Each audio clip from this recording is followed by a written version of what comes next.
Sekarang di pasar tuh apa? Rentenir atau apa? Banyak yang rentenir, Bang. Banyak yang rentenir, banyak juga yang pinjol-pinjol juga gitu kan. Pedagang pasar tuh pinjol. Banyak juga yang dia untuk nambah-nambah modal sampai ambil pinjol. Kalau di kantor saya yang Iya, ikut luar pinjol biasa. langsung saya pecat. Langsung pecat. Di kantor saya pasti Bahaya langsung saya sekali pecat. itu, pinjol. Kalau gitu ya. Kalau di tempat saya sediakan koperasi, mungkin sekarang dana koperasi itu 250 juta. Iya. Pegawai itu boleh minjam sampai 3 kali gaji Oh iya. 1 tahun. Tapi cicilan dia itu nggak boleh per bulannya melebihi 20% gaji dia. Ya. Jadi dia boleh gitu. Itu Tapi begitu ketahuan pinjol, kan pinjol tuh langsung nelfon kantor, datang kantor itu langsung pecat gitu aja.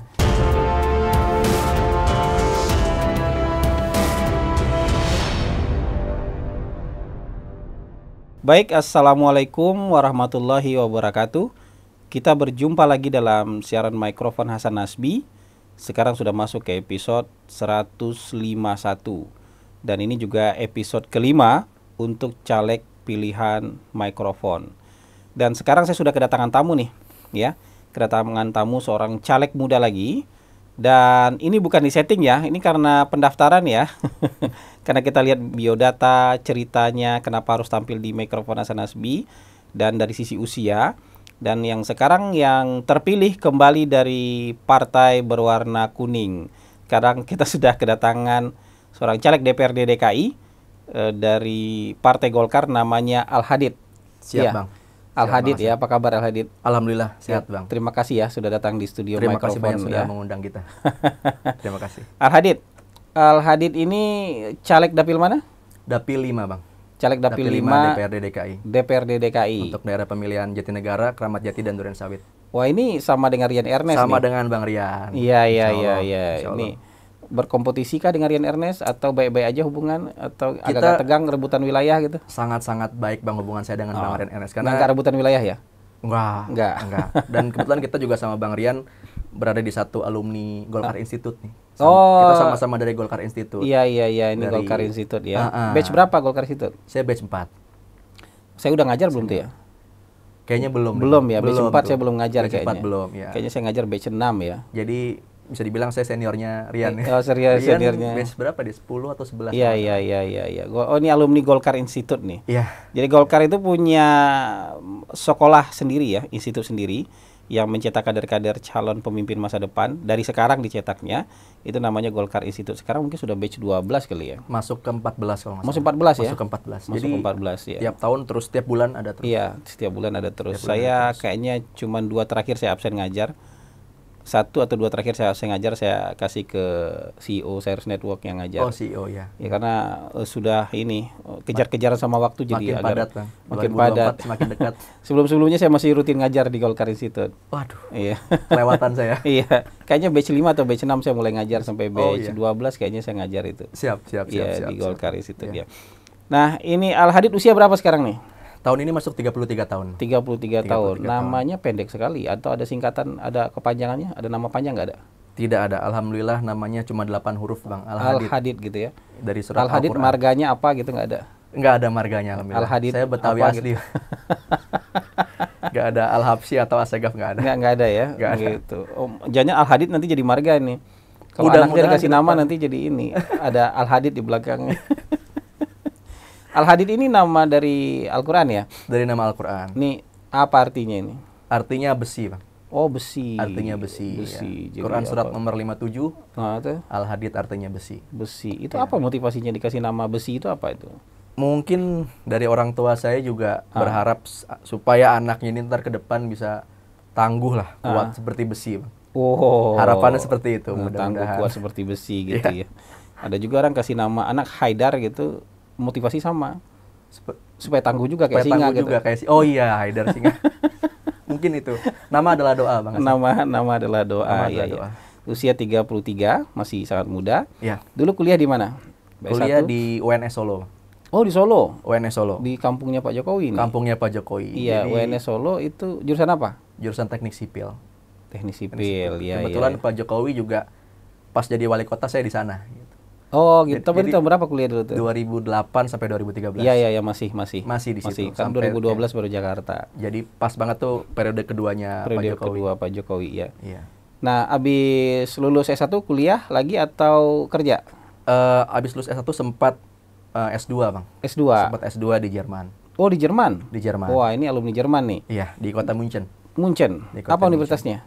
Di Technische Universität München.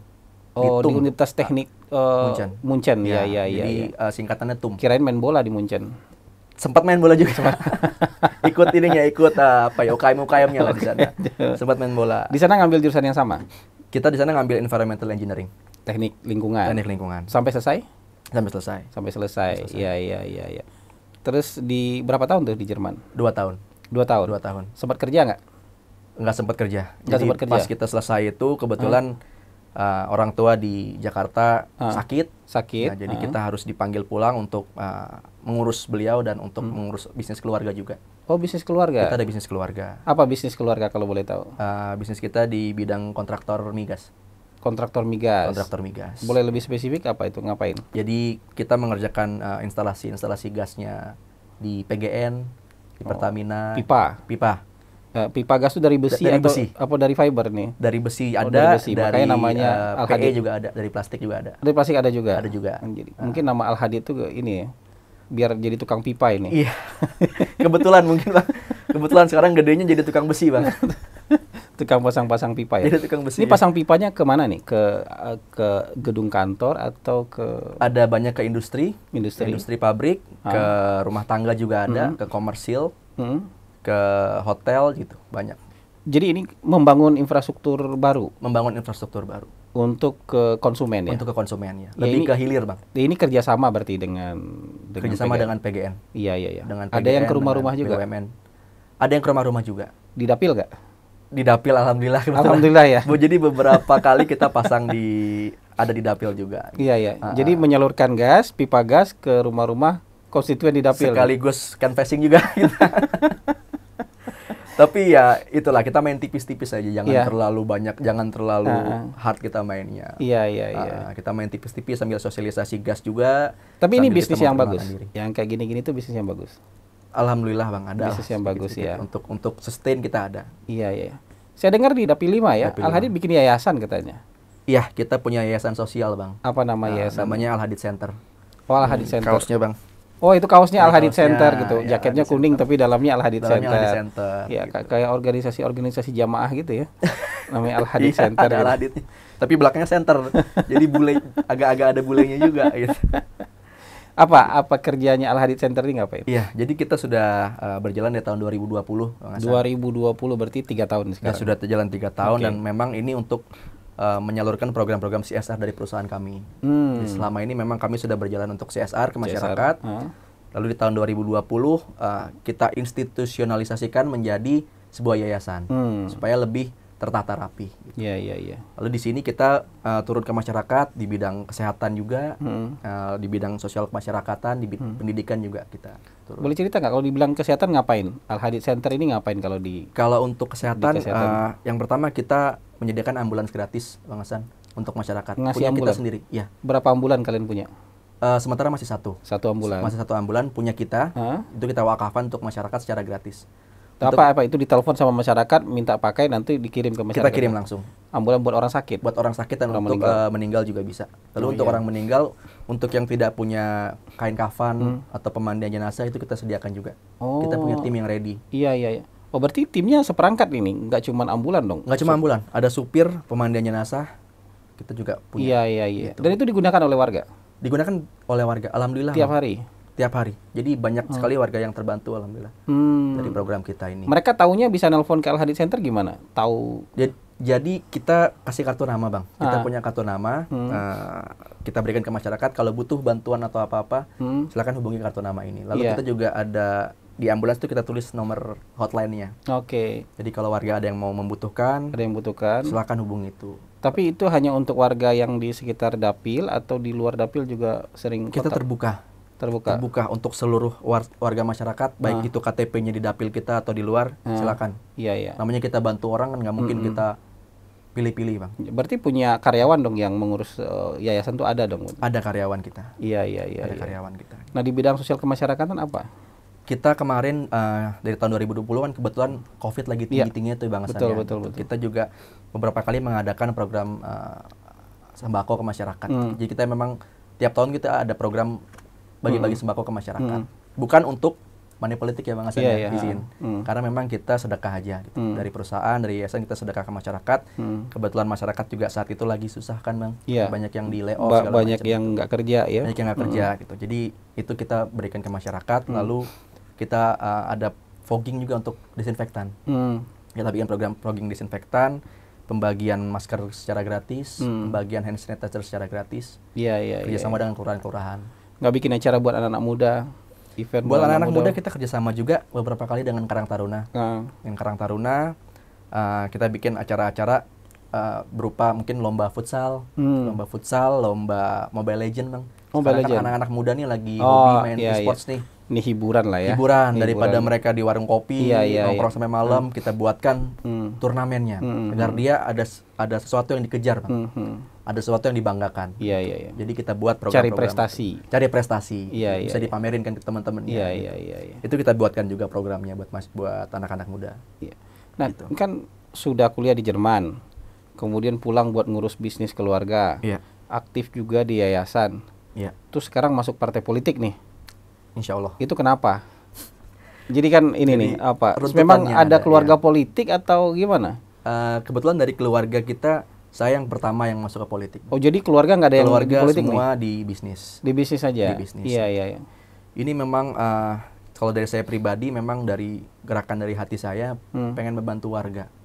Jadi semacam ada rasa yang tidak bisa digambarkan Bang kalau kita bisa bantu warga itu Bang. Dan saya ketagihan itu Bang. Kalau kita sudah bantu warga. Terus saya terpikir juga gitu.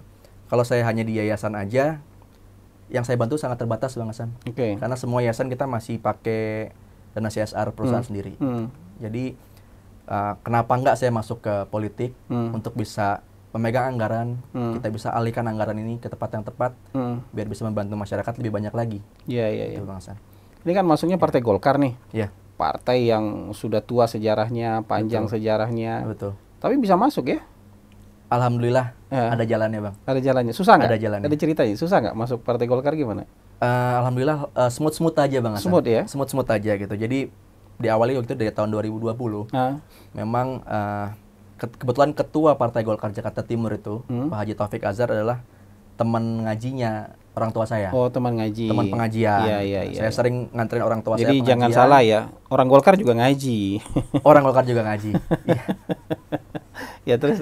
Jadi saya sering nganterin orang tua ke pengajian, ngobrol-ngobrol lah sama beliau, sama ketua DPD Partai Golkar Jakarta Timur.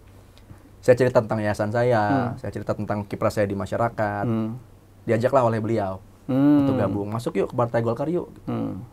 Nah, setelah saya tertarik untuk masuk dan alhamdulillah di kesempatan pertama saya bisa naik untuk nyalek 2024. Susah nggak?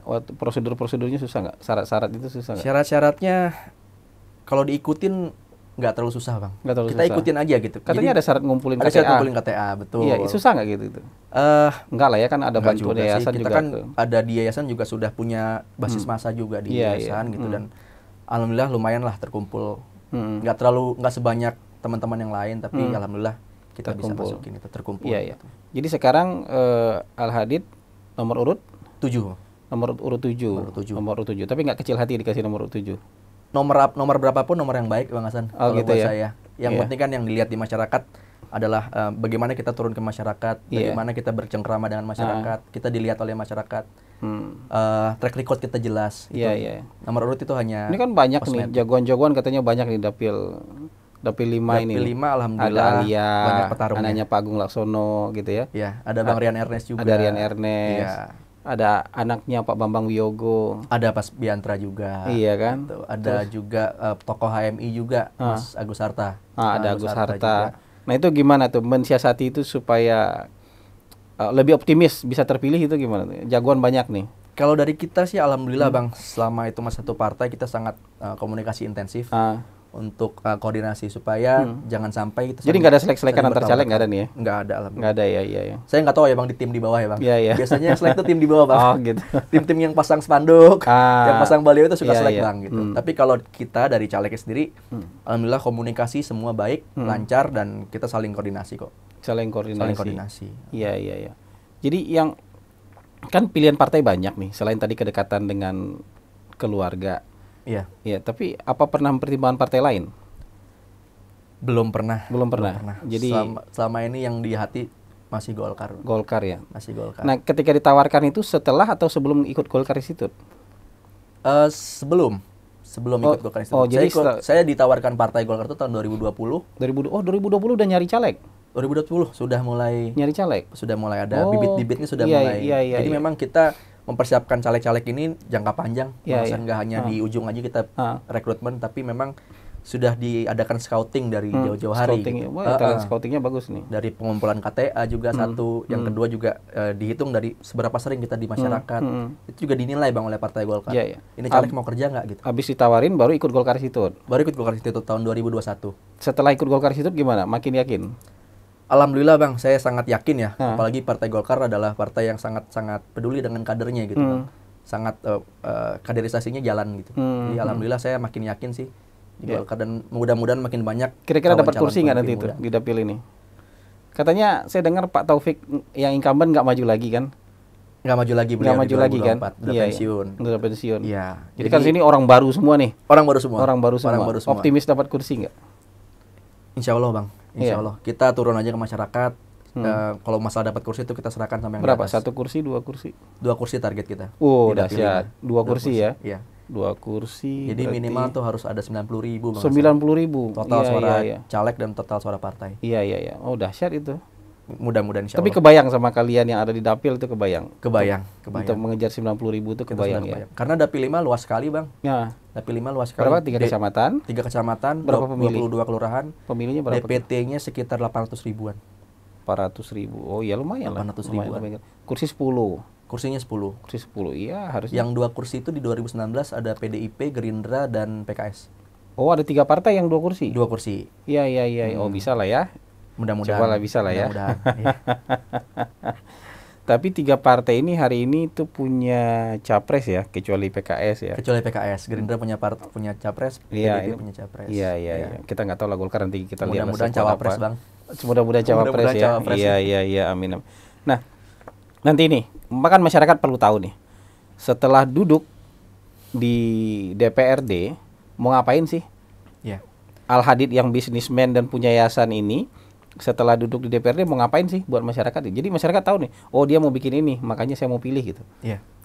Mau ngapain? Yang paling simple sih Bang Hasan, warga tuh cuma mau didengerin, cuma mau diperhatiin. Dan kalau sudah jadi nggak ngilang.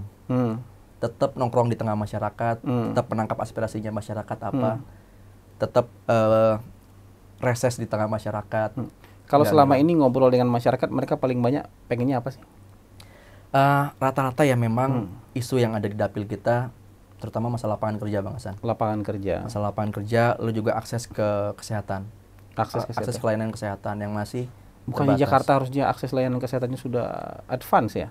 Nyatanya masih banyak warga-warga yang ada di bawah, yang di akar rumput yang susah untuk mengakses itu Bang. BPJS, Jakarta, kartu Jakarta Sehat ini mereka nggak bisa mengakses. Banyak yang terbentur administrasi Bang. Nah itulah yang kita selama ini kita juga bantu administrasi advokasi. Itu maksudnya Pak, surat rekomendasi dari RT RW atau apa?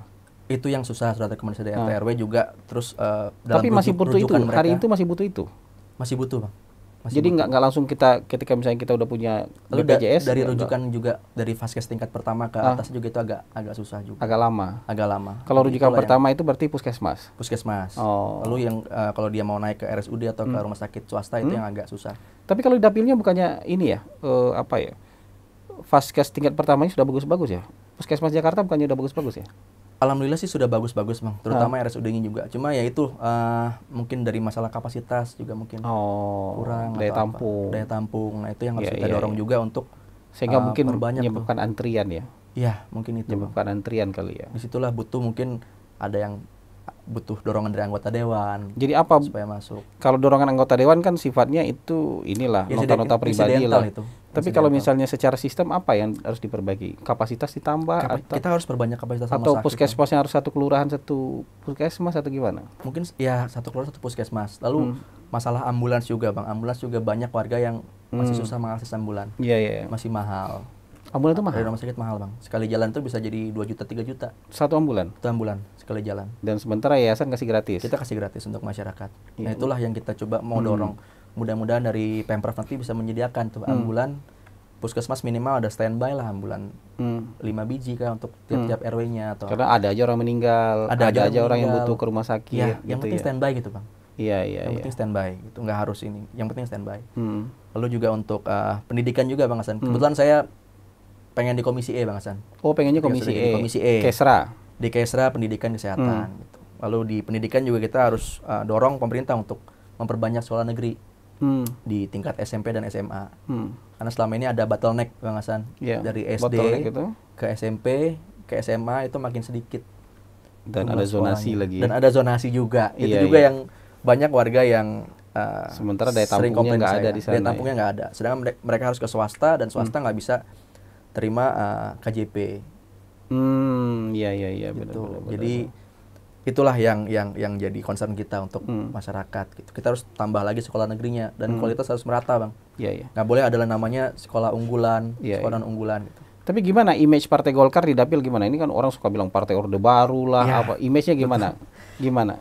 Mengatasi image itu gimana? Jadi memang selama ini image yang ada di Partai Golkar Bang di masyarakat adalah partai yang cukup elit Bang. Jadi cukup elit, banyak teknokratnya dan banyak jarang turun ke lapangan.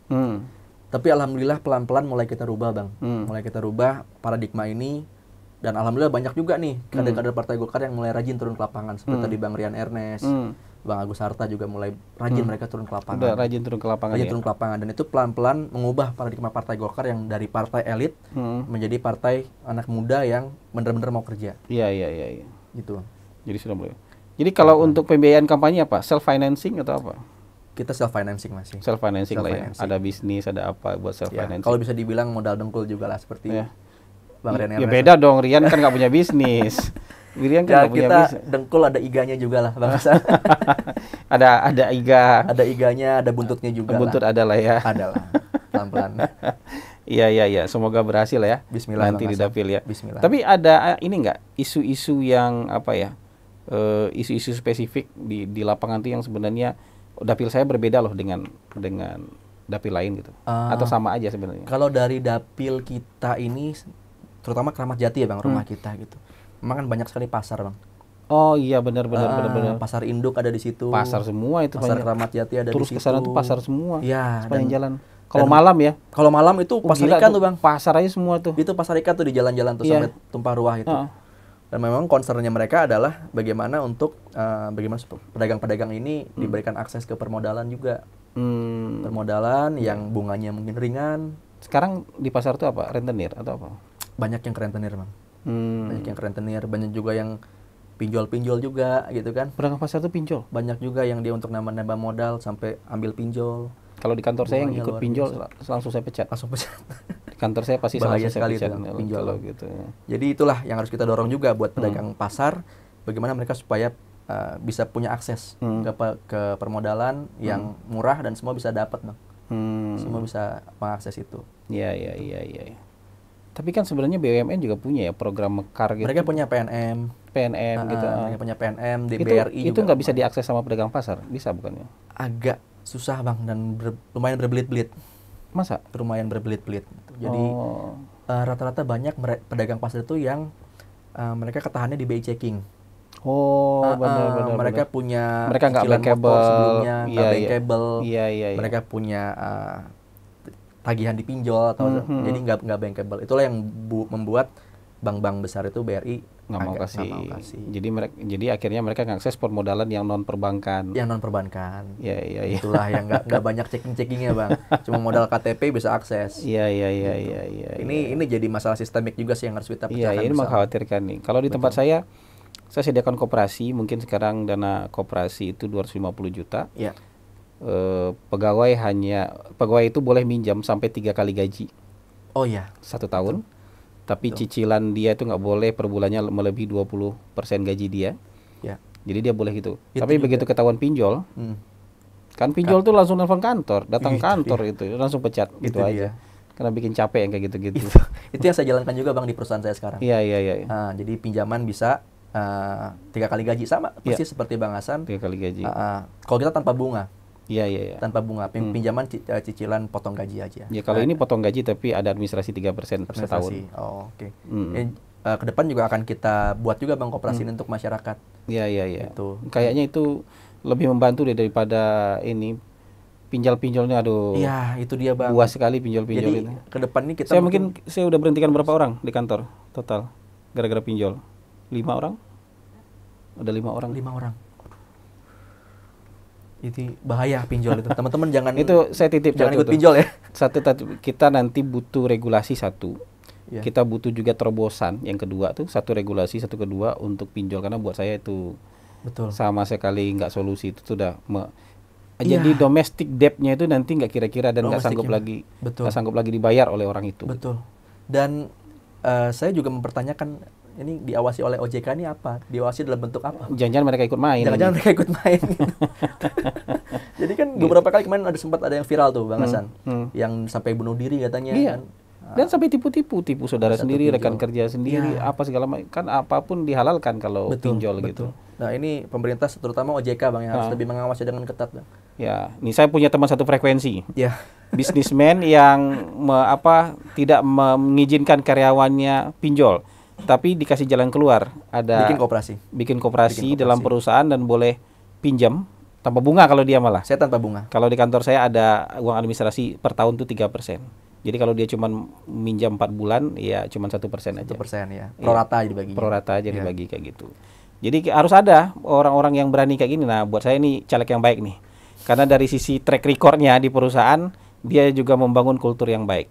Track record dia di masyarakat, dia membuatkan yayasan untuk melayani masyarakat dari dana CSR perusahaannya. Nah, jadi sumbangsinya buat masyarakat cukup banyak. Semoga terpilih ya. Terima kasih Bang Semoga Hasan. sukses ya. Terima kasih. Semoga sukses. Mohon doanya supaya kita bisa duduk nanti bisa membantu masyarakat lebih banyak lagi. Semoga alumni-alumni. Saya sebagai pengajar Golkar Institute tuh dorong alumni-alumni muda dari Golkar Institute supaya terpilih. Berani jadi caleg dan bisa terpilih. Baik pemirsa, itu saja ya mungkin yang kita bisa bahas kali ini. Ini caleg Dapil 5 namanya Al-Hadid, nomor urut 7. Kalau menurut Anda dia layak untuk diberikan kesempatan diuji menjadi wakil rakyat, silakan berikan suara dan dukungan Anda kepada Al-Hadid, caleg DPRD DKI nomor urut 7 dari Partai Golkar. Oke, terima kasih Al-Hadid. Wabillahi taufik wal hidayah. Wallahu muwafiq ila aqwamit thariq. Wassalamualaikum warahmatullahi wabarakatuh. Waalaikumsalam. Thank you ya.